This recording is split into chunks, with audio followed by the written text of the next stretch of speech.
Hi friends, welcome to learn programming in Malayalam. നമ്മൾ ഇന്ന് ഈ ഒരു വീഡിയോയിൽ നമ്മുടെ ജോബ് സീരീസ് .NET സീരീസാണിത്. ഈ ഒരു വീഡിയോയിൽ നമ്മൾ നോക്കാനായിട്ട് പോകുന്നത് എന്താണ് ഈ ന്യൂഗേറ്റ് പാക്കേജസ്. ഈ പാക്കേജസ് യൂസ് ചെയ്തുകൊണ്ട് അടുത്ത വീഡിയോയിൽ നമ്മുടെ ഡാറ്റാബേസ് ലെയർ നമ്മൾ ഇൻസ്റ്റാൾ ചെയ്യുന്നതാണ്. ഓക്കെ, ഇപ്പോൾ ഈ ന്യൂഗേറ്റ് പാക്കേജസ് എന്താണെന്നുള്ളതാണ് ഈ ഒരു വീഡിയോയിൽ നമ്മൾ നോക്കുന്നതും അതിൽ ഒരു സാമ്പിൾ പാക്കേജ് ഇൻസ്റ്റാൾ ചെയ്ത് നമ്മുടെ ആപ്ലിക്കേഷനിലേക്ക് ആഡ് ചെയ്യുന്നതും അത് റിമൂവ് ചെയ്യുന്ന കാര്യങ്ങളൊക്കെയാണ് നമ്മൾ നോക്കുന്നത്. ഓക്കെ, ഈ ഒരു കൺസെപ്റ്റ് മനസ്സിലാക്കാനായിട്ട് നമ്മൾ ആദ്യം MECയിൽ പറഞ്ഞ റെസ്റ്റോറൻറ്റ് കൺസെപ്റ്റ് നിങ്ങൾക്ക് ഓർക്കാവുന്നതാണ്. ഇപ്പോൾ നിങ്ങൾ ഒരു റെസ്റ്റോറൻറ്റ് ഓണറാണ്, നിങ്ങളൊരു റെസ്റ്റോറൻറ്റ് സ്റ്റാർട്ട് ചെയ്യുന്ന സമയത്ത് ആക്ച്വലി നമ്മളതിൻ്റെ ഇൻഫ്രാസ്ട്രക്ചറും കുക്കിങ്ങും മാത്രമായിരിക്കും നമ്മൾ മാനേജ് ചെയ്യുന്നത്. ഓക്കെ, ഒരിക്കലും അതിൻ്റെ ആക്ച്വൽ നിങ്ങൾ മേടിക്കുന്ന പച്ചക്കറിയും ബാക്കി സാധനങ്ങളൊന്നും നിങ്ങൾ തന്നെ ആയിരിക്കില്ല ബിൽഡ് ചെയ്യുന്നത്. ഓക്കെ, നമ്മൾ വേറെ സപ്ലയറുടെ നിന്ന് അത് മേടിച്ചിട്ടായിരിക്കും ആക്ച്വലി ഒരു റെസ്റ്റോറൻറ്റ് ഫംഗ്ഷനിങ് ആയിരിക്കുന്നത്. ഓക്കെ, ഈ ഒരു അതേ കൺസെപ്റ്റ് തന്നെയാണ് ശരിക്കും ന്യൂഗേറ്റ് പാക്കേജ് മാനേജ്മെന്റിന്റെ കാര്യത്തിലും ഉള്ളത്. ഓക്കെ, നമ്മളൊരു റിയൽ വേൾഡ് പ്രൊജക്റ്റ് ബിൽഡ് ചെയ്യുന്ന സമയത്ത് നമുക്ക് ഒരുപാട് ഫംഗ്ഷനാലിറ്റീസ് ആഡ് ചെയ്യേണ്ടി വരും നമ്മുടെ ബിസിനസ് ലോജിക്ക് അല്ലാതെ. ഓക്കെ, അപ്പോൾ ഈ ഫംഗ്ഷനാലിറ്റീസ് ഒക്കെ നമ്മൾ ഫ്രം സ്ക്രാച്ച് ഓണായിട്ട് ബിൽഡ് ചെയ്യാൻ പോയി കഴിഞ്ഞാൽ ഇത് ഒരുപാട് ടൈം കൺസ്യൂമിങ് ആയിരിക്കും. ഓക്കെ, നമ്മളെപ്പോഴും ആ ബിസിനസ് പ്രോബ്ലം ആയിരിക്കും ഗോ ത്രൂ സോൾവ് ചെയ്യുന്നത്. ഓക്കെ, അപ്പോൾ നമുക്ക് റീയൂസബിൾ ആയിട്ടുള്ള ആവശ്യമുള്ള പാക്കേജസ് അല്ലെങ്കിൽ സോഫ്റ്റ്വെയർസ് നമുക്ക് പ്രൊജക്റ്റിലേക്ക് ആഡ് ചെയ്യാനുള്ള ഒരു ടൂളാണ് ശരിക്കും ന്യൂഗേറ്റ് പാക്കേജ് മാനേജ്മെന്റ് എന്ന് പറയുന്നത്. ഓക്കെ, ഈ ഒരു ഇതിൽ നമുക്ക് ലക്ഷക്കണക്കിന് പാക്കേജസ് പല പല ആവശ്യങ്ങൾക്കുള്ള പാക്കേജസ് അവൈലബിൾ ആണ്. അപ്പോൾ ഈ ഒരു വെബ്സൈറ്റിൽ നിന്ന് നമുക്ക് പല രീതിയിൽ അത് ഇൻസ്റ്റാൾ ചെയ്യാം. നമ്മുടെ പ്രൊജക്റ്റിലേക്ക് ആഡ് ചെയ്യുന്നത് ഞാൻ കാണിച്ചു തരാം. അപ്പോൾ ഈ ഒരു വെബ്സൈറ്റ് നിങ്ങൾ എടുക്കുകയാണെങ്കിൽ ഇവിടെ എക്സ്പ്ലോർ കൊടുത്തു കഴിഞ്ഞാൽ ഇവിടെ കുറേ പാക്കേജസ് ഇവിടെ കാണിക്കും. ഓക്കെ, അപ്പോൾ നമ്മൾ ആദ്യം നോക്കാൻ പോകുന്നത് ഇതിൽ ഏതെങ്കിലും ഒരു സാമ്പിൾ പാക്കേജ് നമ്മുടെ ഇപ്പോൾ എക്സിസ്റ്റിംഗ് പ്രൊജക്റ്റിലേക്ക് ആഡ് ചെയ്യുന്നതും പിന്നെ അതെങ്ങനെയാണ് റിമൂവ് ചെയ്യുക എന്നുള്ളതാണ്. ഓക്കെ, ഇവിടെ നോക്കിക്കഴിഞ്ഞാൽ ഇവിടെ ഫസ്റ്റ് വന്നിരിക്കുന്നത് ഒരു JSON പാക്കേജാണ്. ഓക്കെ, ഇപ്പോൾ ഈ ഒരു ഓരോ പാക്കേജും ആക്ച്വലി അതിന് എത്ര ഡൗൺലോഡ്സ് ഉണ്ട്, അത് എന്നാണ് ലാസ്റ്റ് അപ്ഡേറ്റ് ചെയ്തിരിക്കുന്നത്, അതിൻ്റെ വേർഷൻ എന്താണ്, അതിൻ്റെ ഓണേഴ്സ് അല്ലെങ്കിൽ അതിൻ്റെ ക്രിയേറ്റേഴ്സ് ആരൊക്കെയാണ്, അതിൻ്റെ ബേസിക് ഡോക്യുമെന്റേഷൻ എന്തൊക്കെയാണെന്നുള്ള കാര്യങ്ങൾ ഓരോ പാക്കേജിൻ്റെയും ഈ ഒരു ഹോം പേജിൽ ഉണ്ടാവും. ഓക്കെ, അപ്പോൾ നമുക്ക് പല രീതിയിൽ ഇത് ഇൻസ്റ്റാൾ ചെയ്യാം. ഒന്നെന്ന് പറയുന്നത് .NET CLI യൂസ് ചെയ്തുകൊണ്ട് നമുക്ക് ഇൻസ്റ്റാൾ ചെയ്യാം. അപ്പോൾ ഏതൊരു പാക്കേജ് എടുത്താലും ഏതൊക്കെ രീതിയിൽ ഇൻസ്റ്റാൾ ചെയ്യാൻ പറ്റുമോ അതെല്ലാം ഇവിടെ കാണിച്ചിട്ടുണ്ടാവും. ഓക്കെ, അപ്പോൾ നമുക്ക് ഈ .NET CLI യൂസ് ചെയ്തുകൊണ്ട് ഇതിൻ്റെ ഇൻസ്റ്റാളേഷൻ, അതായത് ഈ ഒരു ലൈബ്രറി നമ്മൾ ആക്ച്വലി നമ്മുടെ പ്രൊജക്റ്റിൽ ഇപ്പോൾ ആവശ്യമുള്ളതല്ല, പക്ഷെ ഒരു സാമ്പിൾ പാക്കേജിൻ്റെ ഇൻസ്റ്റാളേഷനാണ് നമ്മൾ നോക്കുന്നത്. ഓക്കെ, അപ്പോൾ ഈ ഒരു കമാൻഡ് ഞാനിവിടെ കോപ്പി ചെയ്തിട്ടുണ്ട്. അപ്പോൾ ഇത് നമ്മുടെ പ്രൊജക്റ്റാണ്. ഈ പ്രൊജക്റ്റിൽ ഇവിടെ താഴെ കാണുന്ന വിൻഡോ എന്ന് പറയുന്നത് പാക്കേജ് മാനേജർ കൺസോൾ ആണ്. ഓക്കെ, ഈ ഒരു പാക്കേജ് മാനേജർ കൺസോളിൽ നിന്ന് നമുക്ക് ഈ ഒരു കമാൻഡ് പേസ്റ്റ് ചെയ്യാവുന്നതാണ്.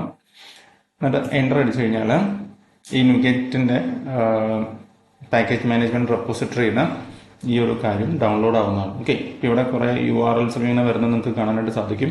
അത് ബേസിക്കലി ആ ഒരു പർട്ടിക്കുലർ പാക്കേജ് നമ്മുടെ ആപ്ലിക്കേഷനിലേക്ക് ആഡ് ആയിരിക്കുന്നതാണ് ഈ കാണുന്നത്. ഓക്കെ, അപ്പോൾ അതിന് ശേഷം ഇതെവിടെ കാണാൻ പറ്റുമെന്ന് വെച്ച് കഴിഞ്ഞാൽ ഈ ഒരു വിൻഡോ ഞാൻ ക്ലോസ് ചെയ്യാം.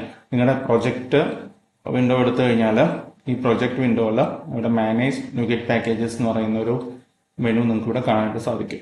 ഇതെന്ന് പറയുന്നത് ഈ ഒരു പാക്കേജ് മാനേജ്മെന്റിന്റെ UI വേർഷനാണ്. ഓക്കെ, നമ്മളിപ്പോൾ കമാൻഡ് ത്രൂ ആണ് ഈ ഒരു പേജിൽ കണ്ട ഈ ഒരു ലൈബ്രറി ആഡ് ചെയ്തത്. ഓക്കെ, അപ്പോൾ ഈ ആഡ് ചെയ്ത ലൈബ്രറി നിങ്ങൾ UI എടുത്തു കഴിഞ്ഞാൽ ഇവിടെ ഇൻസ്റ്റാൾഡ് പാക്കേജസിൽ ഈ ഒരു കാര്യം ഇവിടെ കാണാനായിട്ട് സാധിക്കും. ഓക്കെ, ഇവിടെ നോക്കിക്കഴിഞ്ഞാൽ ഈ ഒരു കാര്യം ഓൾറെഡി ഇൻസ്റ്റാൾഡ് ആണ്. ഓക്കെ, ഇതിൽ അപ്ഡേറ്റ്സ് വന്നാൽ നമുക്ക് ഇവിടെ നിന്ന് അപ്ഡേറ്റ് ചെയ്യാം, അൺഇൻസ്റ്റാൾ ചെയ്യാം. ഈവൻ ഈ UI യൂസ് ചെയ്തുകൊണ്ട് തന്നെ നിങ്ങൾക്ക് ഡയറക്റ്റ്ലി ഇൻസ്റ്റാൾ ചെയ്യാനും സാധിക്കും. ഓക്കെ, അപ്പോൾ ഇവിടെ ആക്ച്വലി ഇവിടെ ബ്രൗസ് എടുത്തു കഴിഞ്ഞാൽ നമ്മൾ ഈ വെബ്സൈറ്റിൽ കണ്ട അതേ ലിസ്റ്റ് ഓഫ് പാക്കേജസ് നിങ്ങൾക്ക് ഇവിടെ നിന്ന് ലൈവായിട്ട് സെർച്ച് ചെയ്ത് എടുക്കാവുന്നതാണ്. ഓക്കെ, അപ്പോൾ ഇത് ആക്ച്വലി ഈ ഒരു വെബ്സൈറ്റിലെ കണ്ടന്റ് അല്ലെങ്കിൽ ഈ ഒരു പാക്കേജസ് നമ്മുടെ വിഷ്വൽ സ്റ്റുഡിയോയുടെ അകത്തേക്ക് ലോഡായി വരുന്നതാണ്. ഓക്കെ, ഇവിടെ നമ്മൾ മറ്റൊരു പാക്കേജ്, ഒരു റാൻഡം പാക്കേജ് ഇവിടെ ഇൻസ്റ്റാൾ ചെയ്യാണ്. അപ്പോൾ ഇൻസ്റ്റലേഷൻ്റെ സമയത്ത് ഈ ഒരു നമ്മൾ കമാൻഡ് ലൈൻ ചെയ്ത അതേ പ്രോസസ്സ് UI വഴി ഇവിടെ നടക്കുന്നതാണ്. ഓക്കെ, അതിൻ്റെ ഔട്ട്പുട്ട് അല്ലെങ്കിൽ അതിൻ്റെ ലോഗ് നിങ്ങൾക്ക് ഇവിടെ കാണാനായിട്ട് സാധിക്കും. ഇവിടെ ഞാൻ അപ്ലൈ കൊടുത്തു കഴിഞ്ഞാൽ ഈ ഒരു package installation successfully completed. Okay, നമ്മുടെ ഈ ഒരു ആഡ് ചെയ്യുന്ന പാക്കേജ് ആയതുകൊണ്ടാണ് ഇവിടെ ഈ ഒരു ഗ്രീൻ ടിക്ക് ഇവിടെ വന്നിരിക്കുന്നത്. ഓക്കെ, ഇവിടെ പിന്നെ നിങ്ങൾ ഇൻസ്റ്റാളിൽ എടുത്തു കഴിഞ്ഞാൽ ഈ ഇപ്പോൾ ആഡ് ചെയ്ത പുതിയ പാക്കേജും കൂടി അവിടെ ഉണ്ടാവുന്നതാണ്. ഓക്കെ, ഈ പാക്കേജസ് ഒന്നും ആക്ച്വലി നമ്മുടെ പ്രൊജക്റ്റിന് ഇപ്പോൾ ആവശ്യമുള്ളതല്ല. അപ്പോൾ അതുകൊണ്ട് ഞാൻ ഇത് ഇവിടെ അൺഇൻസ്റ്റാൾ ചെയ്യാണ്. നിങ്ങൾക്ക് ഈ ഒരു മെനു തന്നെ ആവശ്യമില്ലാത്ത പാക്കേജസ് അൺഇൻസ്റ്റാൾ ചെയ്യാവുന്നതാണ്. ഓക്കെ, അപ്പോൾ ഇങ്ങനെയാണ് ആക്ച്വലി നമ്മളൊരു പാക്കേജ് മാനേജർ ആഡ് ചെയ്യുന്നതും യൂസ് ചെയ്യുന്നതും. ഓക്കെ, അപ്പോൾ അടുത്ത വീഡിയോയിൽ നമ്മൾ ആക്ച്വലി നമ്മുടെ ഡാറ്റാബേസ് SQL സെർവറിന് അല്ലെങ്കിൽ ടേബിൾ ക്രിയേഷനൊക്കെ ആവശ്യമുള്ള പാക്കേജസ് ഇൻസ്റ്റാൾ ചെയ്തിട്ട് ആക്ച്വൽ ടേബിൾ ക്രിയേഷൻ ആയിരിക്കും നോക്കാനായിട്ട് പോകുന്നത്. ഓക്കെ, ഈ പാക്കേജ് മാനേജ്മെന്റ് ഈ ന്യൂഗെറ്റ് പാക്കേജ് മാനേജർ ആക്ച്വലി നിങ്ങളിപ്പോൾ വേറെ പ്രോഗ്രാമിംഗ് ലാംഗ്വേജ് ഒക്കെ ഫെമിലിയർ ആണെങ്കിൽ നിങ്ങൾക്ക് അറിയാൻ പറ്റും. ഈ പാക്കേജ് മാനേജ്മെന്റ് എന്ന് പറയുന്ന ഒരു കൺസെപ്റ്റ് എല്ലാ ലാംഗ്വേജസിലും ഉള്ളതാണ്. ഓക്കെ, ഇപ്പൊ നോഡിലൊക്കെ ആണെങ്കിൽ അതിൽ NPM അല്ലെങ്കിൽ നോഡ് പാക്കേജ് മാനേജർ എന്നാണ് പറയുന്നത്. പൈത്തണിൽ പിപ്പ് എന്നാണ് അതിന് പറയുന്നത്. ഓക്കെ, അപ്പൊ അതുപോലെ എല്ലാ ലാംഗ്വേജിലും അല്ലെങ്കിൽ ഫ്രെയിംവർക്കിലൊക്കെ ഇങ്ങനത്തെ പാക്കേജ് മാനേജ്മെന്റ് ഉണ്ട്. ഓക്കെ, ഇതെല്ലാം ഒരു ഓപ്പൺ സോഴ്സ് ആയിരിക്കും മോസ്റ്റ് ഓഫ് ദ പാക്കേജസ്. അപ്പൊ അതുകൊണ്ട് തന്നെ നമുക്ക് ഇതിന്റെ ആക്ച്വൽ GitHub പേജസിന്റെ ലിങ്ക് ഇവിടെ കാണാനായിട്ടും സാധിക്കും. ഇവിടെ നിങ്ങൾ നിങ്ങളുടെ സോഴ്സ് റെപ്പോസിറ്ററി എടുത്തു കഴിഞ്ഞാൽ ഇതിന്റെ ആക്ച്വൽ GitHub പേജിലേക്ക് ഇത് പോകുന്നതാണ്. ഓക്കെ, അപ്പൊ ഈ ഒരു ലൊക്കേഷനിൽ നിന്നാണ് ആക്ച്വലി ഈ പാക്കേജ് ഡൗൺലോഡ് ആയി നമ്മുടെ പ്രൊജക്റ്റിലേക്ക് ആഡ് ആവുന്നത്. ഓക്കെ, ഈ പ്രൊജക്റ്റിലേക്ക് ആഡ് ആവുന്ന സമയത്ത് ആക്ച്വലി നമ്മുടെ സെറ്റിങ്സിനകത്തേക്കൊക്കെ ഇതിന്റെ കാര്യങ്ങൾ ആഡ് ആവുന്നതാണ്. ഓക്കെ, അപ്പം ഇങ്ങനെയാണ് ബേസിക്കലി ഒരു പാക്കേജ് ഒക്കെ നമ്മൾ ആഡ് ചെയ്യുന്നത്. ഇതിനകത്ത് അടുത്ത വീഡിയോയിൽ നമ്മുടെ ഡാറ്റാബേസ് ലെയറിന് ആവശ്യമുള്ള പാക്കേജസ് ഏതൊക്കെയാണെന്ന് നമുക്ക് നോക്കാം.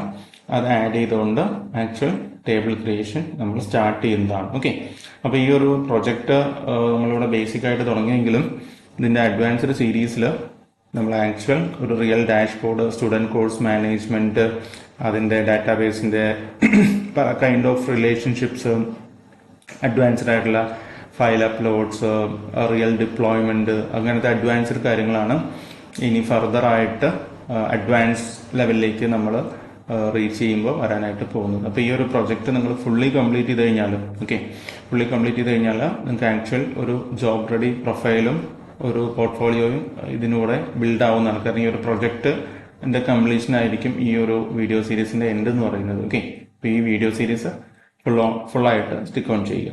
അടുത്ത വീഡിയോയിൽ